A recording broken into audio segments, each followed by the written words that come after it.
So welcome to this first session on working 9 to 5, productivity, mental health and leadership in the new age of work. And it really has been a new age of work over the last year, with everyone who can being either encouraged or mandated to work from home 100% of the time. Zoom has become a household name. We've seen into each other's homes and our kids and pets have become regular participants in our work calls. But as we begin to emerge from the world's biggest enforced remote working experiment, perceptions and expectations have changed. In a recent study of 1,000 workers conducted by OnePoll, 75% said they would be willing to take a pay cut for a job that allowed them to work remotely. In another study, 41% of respondents said that they would resign from a job that forced them to work full-time from the office. Despite this support for remote and flexible working arrangements, we know that there have been some challenges, issues with isolation and mental health, inadequate home working environments, difficulty integrating new employees, management and leadership challenges, to name but a few. In this session, we're going to explore some of these issues and how the future of work may look. So who better to help me with this than Sarah Nelson, Senior Director of HR for Amir here at Citrix. So welcome, Sarah. Thank you, John. Good to be here. Great. Okay, so perhaps you could start, Sarah, by giving us a sense of the scale of the challenge that Citrix has faced. Absolutely. And it's great to be here today, and thank you for inviting me to the session. So let me give you some context, John, about Citrix today, because I'm aware that some of the people here today may not know our company quite as well as you do. So there are about 9,000 employees worldwide within Citrix, and about 20% of that headcount is based in EMEA. So that's a small percentage. However, about 23 countries, that's about half of our countries, are based in EMEA. And our population is primarily made up of sales, engineering, product, tech, and customer support profiles. So pre-COVID, if we sort of move back in time a little, about 60% of our employees were already working partly remotely. And then, of course, like everybody else, from mid-March, we had to face the big challenge of then moving all of our employees to a fully remotely based workforce. So we had some good levers that allowed us to do that. One is our culture. So with having, our sales force out and about with our clients primarily. And our culture also is very much a culture where we can work anywhere, anytime, given some of the technology that we sell. We apply that to ourselves also. So it may have been slightly easier for us to pick up that challenge than for some of the people and the organizations on this call. And we were able to, within a few days, move our employees fully remotely. However, it's still a big shift, obviously, and I'm sure some of the people on that call can witness that it was a major revolution to physically and technologically move everybody to a full-time remote working rhythm within a very short space of time. And we're going to talk more about some of those challenges and what we did and the lessons learned as we move on. Okay, great. No, so revolution indeed, Sarah. So thanks for setting the context there. So just in terms of this discussion, we're going to kind of structure this into sort of three parts. So this first section, we're going to talk a little bit about some of the challenges with onboarding and hiring new people. So Sarah, I've seen people starting at Citrix in 2020. What have we learned about kind of hiring and onboarding in this kind of remote world? Absolutely. And it's a huge challenge. So, the hiring process within Citrix is so key. Our talent and the quality of our talent is everything. So just within EMEA, we've hired almost 350 new people in the last year. So that's a very big number out of, 1,500 employees. That's a lot. And obviously we need to continue to hire and retain the best people in tech. It's well known that it's a big challenge. I'm sure a lot of people can identify with that. And so I think the big takeaway for me is that we need to do two things really well. So we need to be excellent at two things. One is the efficiency of our processes and the consistency of our processes. So our incoming candidates and new hires need to see and feel the same processes everywhere at the same time. So whether you are applying for a role in Asia, in France, in the UK, in the United States, you need to see and feel the same experience wherever you are at any time. And that's be able to identify with a great new opportunity, and be able to live and breathe that role and for it to be attractive to you, and then for that experience to continue on throughout the process. So it's that consistency of experience, the efficiency of the process, being able to get through all of that very easily and for it to be a great experience. And then the other part that we need to do equally well is we need to stand out from other employers. So we need to demonstrate our company culture, what's different about us versus anybody else, and to really, for that to shine through. And I think for that to happen, we need to be very personal and personalize the experience. And those two things, so the efficiency and the consistency of the process and personalizing it, may sound quite contradictory, but they're actually not.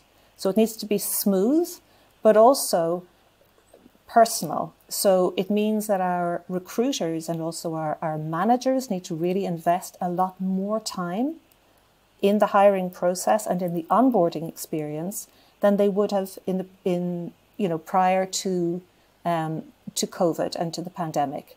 So what we ask our people to do is to really spend more time, invest more time, and that includes our hiring managers too, because candidates need to take more time to make their decision and to make the right decision for them.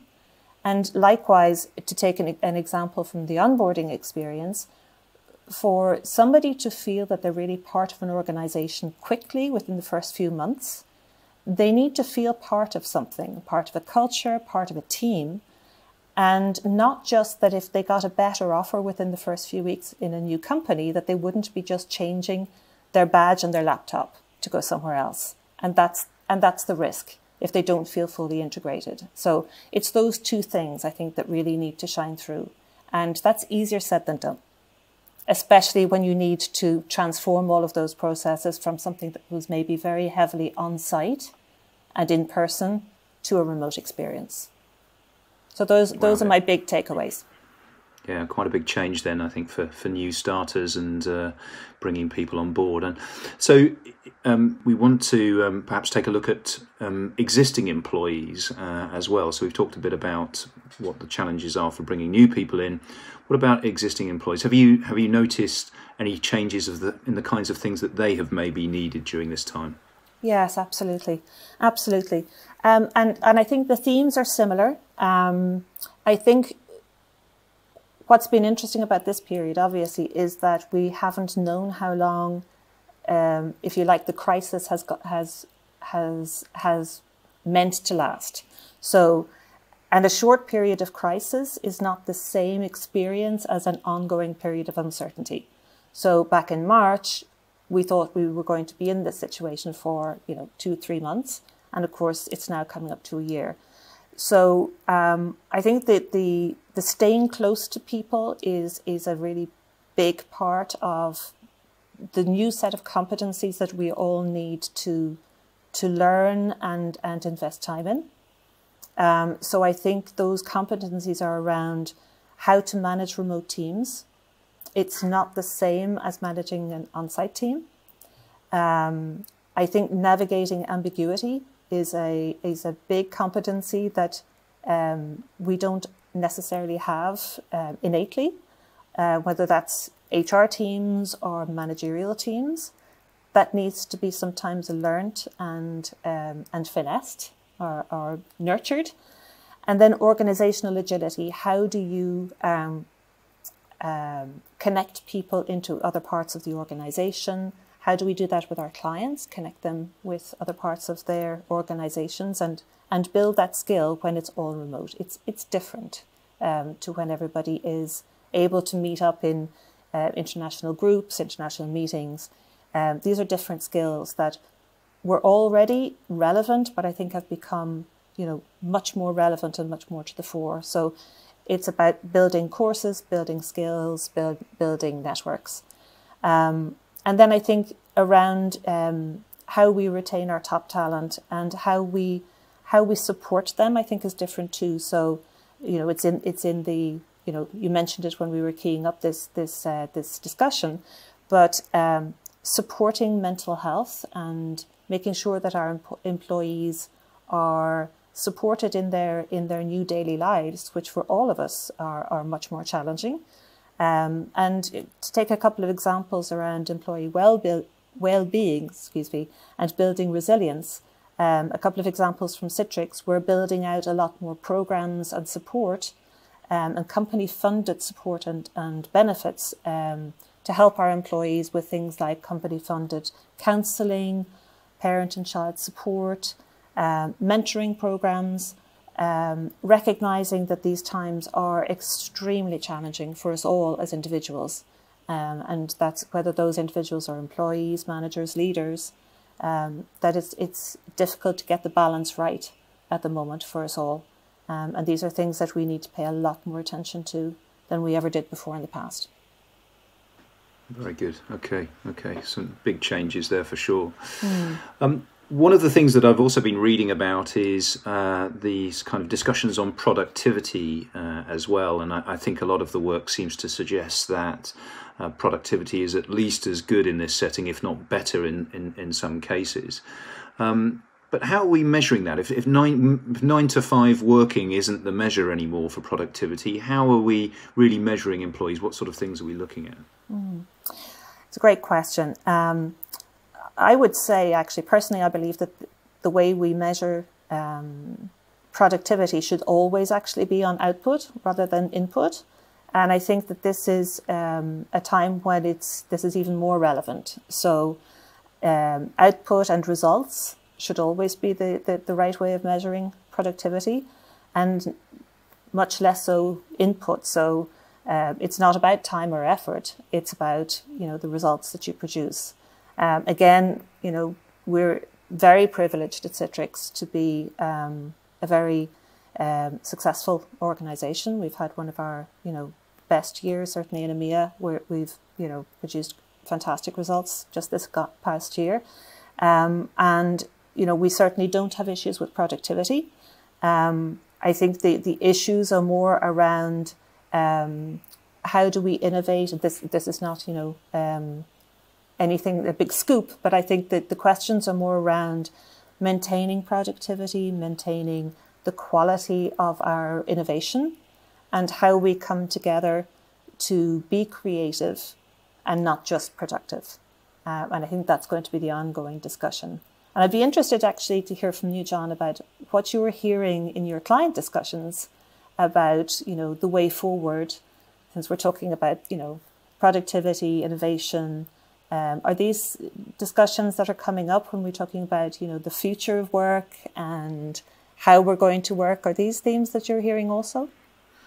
Well, absolutely, yes. So I think if I was to think about how the discussions we've been having with our customers over the last year, I think I'd probably put them into 3 categories. So I think the way people are thinking about work, the kinds of work that's being done, and what work we are doing. The second thing is, I guess, around the sort of nature of the workforce. Who's going to be in it? Where are they located, for example? And then the third area is kind of the workplace. So, how is that going to change? Is it going to change for different roles, for example? So these are kind of some of the sort of themes that I think we're seeing. So, for example, there's been quite a discussion on repurposing office space. So one of the discussions I've had with one particular customer is if office space is best for collaboration, to the point you just made, then do we need to create more collaborative space in offices and less, let's say, for hot desking, for example? So, when people are working on tasks, they do those kinds of things at home or in a remote setting, and they only really come into the office to do more collaborative, creative type work. and so the office needs to be kind of reformatted for that. So that's one sort of theme that I've seen. We've had particular discussions with our banking customers as well, and they have obviously a very diverse workforce as we have, and whilst many of their employees have been pretty comfortable with home working, some of their younger employees really struggle with this because the sort of environment they're in at home isn't really suited to home working. They're in perhaps shared accommodation or sort of small flats or whatever, so a bit more challenging for them. So what the banks have been doing have been opening up their sort of branches as kind of remote working hubs for their own employees to use. Now, they were already doing a bit of this before COVID, but that's really accelerated during this time. So using branches as sort of local co-working locations. The kind of other comment that I'd make is that there are some real positives that have come out of this. So one customer talked about the democratic effects of things like Zoom calls.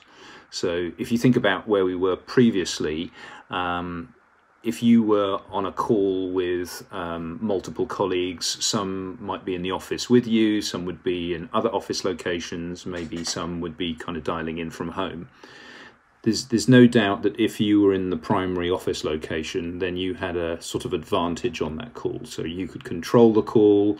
There were often side discussions that you would have with other people that were in the room that maybe people couldn't really take part in, that were dialing in remotely. You can read the body language, the facial expressions more easily, all of this kind of stuff. So that was the world before COVID. But of course, with everybody working remotely, we're all on cameras, we're all away from each other, and actually we're all in the same position. And so there's, it's more of a democratic sort of view. So, there is no disadvantage to being remote because we're all remote. And the discussion then was, so how do we maintain that going forward? So things like camera etiquette, using cameras all the time now, whereas perhaps before that might not have been the case, I think is a good thing. And some of the tools that we've started to use to replace sort of whiteboards in meeting rooms. So at Citrix we use Miro, for example, as a really good sort of whiteboarding tool. Maybe we need to make these available going forward so that people can continue to really be involved in creative discussions even when they're remote. So I think there's been some very interesting sort of developments. I think the last point I'd make is also there's been a great tie-in between some of the benefits of remote working and other issues such as, for example, sustainability agendas.